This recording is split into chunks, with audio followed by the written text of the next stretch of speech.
Imam Sheikh Abdul Qadir Gilani, may Allah sanctify his secret, said, "When a servant becomes detached from creation, desires, the self, will, and hope in this world and the hereafter, seeking only Allah Almighty, and empties his heart of everything else, he reaches the truth.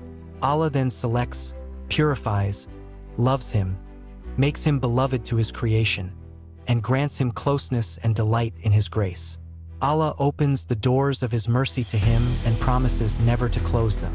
At this point, the servant chooses his Lord, operates by his guidance, and is content with his will, seeing no existence or action except Allah's. Even if Allah delays fulfilling a promise, the servant remains unperturbed, as his desires and will align with Allah's. Thus, any promise is like a person intending to do something but then changing their mind. As the Quran states, whatever verse we abrogate or cause to be forgotten, we bring a better one or similar to it. Do you not know that Allah is over all things competent? You are at the mercy of fate, tossed by its waves. The ultimate state of a saint is the beginning of a prophet's state. Beyond sainthood lies prophethood. Know that spiritual states are all about restraint because saints are commanded to guard them. Everything that must be guarded involves restraint, while yielding to fate involves expansion, as nothing must be guarded except existence in fate. Thus, the saint must not resist fate but accept whatever happens, sweet or bitter.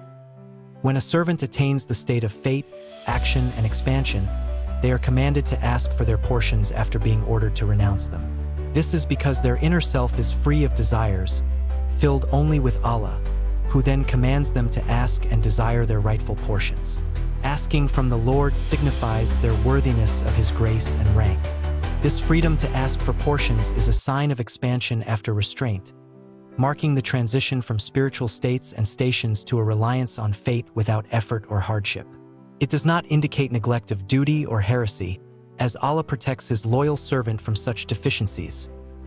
The Quran states, "And worship your Lord until there comes to you the certainty, death." This does not imply neglect of duty but rather Allah's protection and guidance, keeping the servant within the bounds of his law without effort or hardship. Allah says, "Thus it was that we might turn away from him evil and immorality. Indeed, he was of our chosen servants. And, indeed, my servants, no authority will you have over them." A true servant of Allah is nurtured in his closeness and care, shielded from Satan and forbidden deeds. Sheikh Abdul Qadir Gilani, may Allah be pleased with him, advised not to focus on any direction other than Allah's unity, erasing the self and knowledge, which opens the heart's eye to Allah's vast grace. This light shines from within, illuminating the outward self like a candle in a dark house. The soul and body find peace in Allah's promise and gift, seeking nothing from others. Therefore, do not oppress yourself or plunge into ignorance and folly, as this closes the doors to Allah's grace. Recognizing Allah's favor and relying on him alone brings closeness and mercy. Whether in affliction or blessing, practice patience and gratitude, acknowledging all bounties from Allah.